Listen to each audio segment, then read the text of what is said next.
Hi friends, welcome to my channel. இன்னைக்கு பாபாவோட பர்த்டேன்ட்டு மயிலாப்பூர்ல பாபா கோவில் போயிட்டு வந்தேன். ரொம்ப நல்லா இருந்தது தரிசனம்லாம். உள்ள வீடியோ எடுக்க விடல.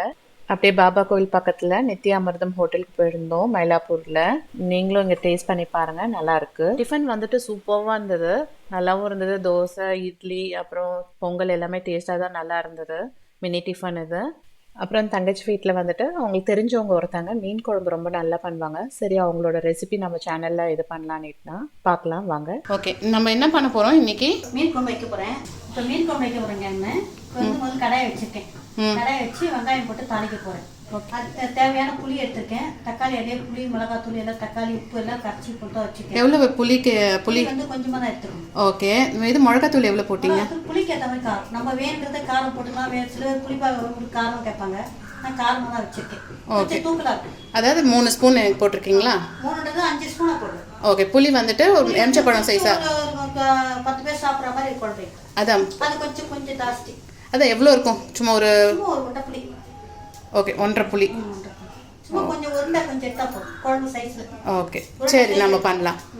இதுதான் நீங்கள் ஆமாம், இதுதான் புளி கரைச்சி வச்சுருக்கீங்களா? கரைச்சி இதுலேயே மிளகாத்தூள், உப்பு, மஞ்சத்தூள் எல்லாமே இதில் போட்டிருக்கேன். ஓகே, எல்லாம் கலக்கி ரெடி பண்ணி வச்சுருக்கேன். சரி இப்போ என் கடாயை வச்சுருக்கேன். ஓகே, நீங்கள் எண்ணெய் ஊற்றி. இப்போ எண்ணெய் விடுறேன். எண்ணெய் வந்து ஒரு 4 ஸ்பூனு 5 ஸ்பூனா? இங்கே எண்ணெய் போதும். எண்ணெய் கூட 2 விட்டுக்கலாம். சில பேர் எண்ணெய் கேட்பாங்க. சில என்ன எனக்கு நான் வந்து அதிகமாக தான் எண்ணெய் விட்டுக்கிறேன். ஓகே, அதுதான் குழம்பு நல்லாயிருக்கும். ம். ஃபஸ்ட்டு கடுகு எடுத்துக்கிறேன்.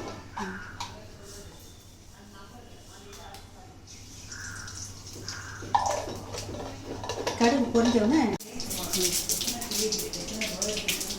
ஃபஸ்ட்டு கடுகு போட்டிங்க? கடுகு போட்டு 2 உளுந்து. ஓகே, அடுத்தது வெந்தயம் தேவையானது கொஞ்சம் வச்சுக்கணும். சீரகம் போடணும். இதெல்லாம் போட்டால் வந்து இதெல்லாம் போட்டால் குழம்பு நல்லாயிருக்கும். இது உடனே தக்காளி போட்டு இல்லை வதக்க மாட்டாங்க. ஓகே, குழம்புலேயே போட்டு கரைச்சிக்கணும். ஓகே, அந்த இதுலேயே என்ன சொல்கிறது, புளியிலேயே எல்லாமே கரைச்சிடுறீங்க. இப்போ கருவேப்பிலை போட்டுட்டு கொஞ்சம் வந்து வெங்காயம் போடுங்க. இது இப்படி எதுக்கு ஏன் போடுறேன்னா வடை மாதிரி இது. ஓகே ஓகே,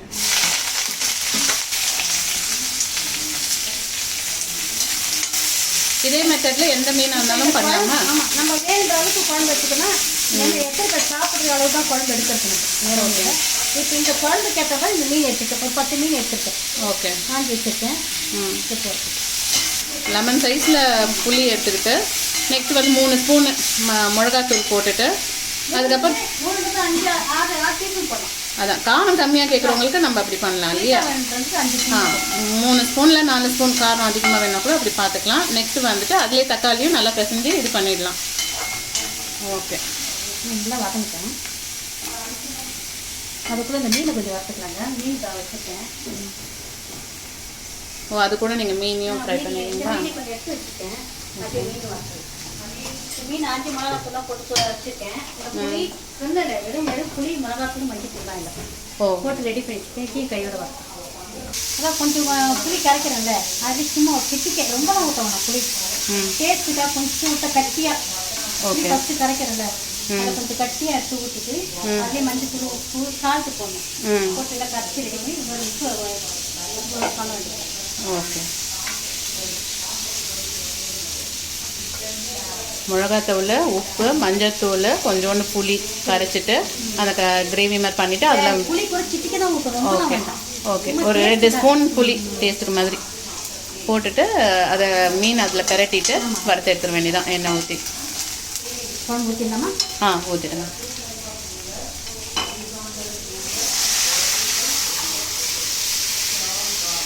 ஓகே, நம்ம இப்போ கரைச்சி வச்சது இதில் வெங்காயம் நல்லா வதக்கிட்ட அப்புறமா கரைச்சி வச்சது நல்லா குழம்பு கொதிக்கணும். ஓ, நல்லா சுண்டி வரும்போது ஆஃப் பண்ணி ஓகே இது போடணும் இல்லையா? மீன் வந்து கொஞ்சம் குழம்பு கொதிக்கணும். நல்லா கொதிச்சிட்ட அப்புறம் 4 ஹவர் நல்லா கொதிச்சா போதும். ஓகே, பண்ணிட்டீங்க இல்லையாங்க? சரி, பண்ணிட்டுப்பா. குழம்பு இறக்கி புரிஞ்சாரு. ஓ, நல்லாவே கொதிச்சு இது வேயாச்சு. இப்போ வந்து மீன் போடுப்போம். ஓகே, ஒரு 10 மீன் கொடுத்துருங்க. இப்போ இந்த சங்கரா மீனுக்கும் சரி வஞ்சிரம் மீன் எந்த மீனாக இருந்தாலும் இதே இதில் குழம்பு இப்போ ஆள் இருக்கிற மாதிரி அதுக்கேற்ற குழம்பு வைக்கணும். ஓகே. வேறு நான் ஃபஸ்ட்டே வந்திருந்தேன்னா எல்லாமே நான் இது பண்ணியிருப்பேன். நீங்கள் லேட்டாக வந்தீங்க. ஆமாம். சரி அதான் சரி வரலாம் தண்ணி வீட்டுக்கு வரலான்னும் போது சரி நீங்கள் பண்ணிட்டு இருந்தீங்க. வந்துருந்தீங்கன்னா கரெக்டாக என்ன எவ்வளோ எடுக்கணும் என்ன தூள் போகணும் கரெக்டாக கண்டுபிடிச்சிடலாம். ஒரு 10 நிமிஷம் படிச்சா போதும் இறக்கலாம். ஓகே. முடிஞ்சிடுச்சா குழம்பு? ஓகே. இப்போ மீன் எடுத்துடுறீங்கல்ல? ஆமாப்பா. ஓகே. அதை 10 நிமிஷம் குடிச்சா போதும். இதேமாதிரி நீங்களும் வீட்டில் ட்ரை பண்ணுங்கள். குழம்பு நல்லா டேஸ்ட்டாக இருக்கும். ஓகேங்க, தேங்க்யூ. அவளோட ஃப்ளாட் வந்து மயிலாப்பூரில் இருக்குது. ஸோ அவளோட கிச்சன் ரூம் பேக் சைடில் மரத்தில் வந்து குரங்குங்க உட்காந்துக்கிட்டு இருந்ததுங்க. அப்புறம் வந்து தூங்குச்சுங்க. சரி அதையும் வந்துட்டு நம்ம சும்மா போடலாமே அப்படின்னு போட்டேன். ஓகேங்க, குழம்பு பண்ணியாச்சு, ஃபிஷ் குழம்பு பண்ணியாச்சு. நீங்களும் இந்த ரெசிபி ட்ரை பண்ணி பாருங்கள்.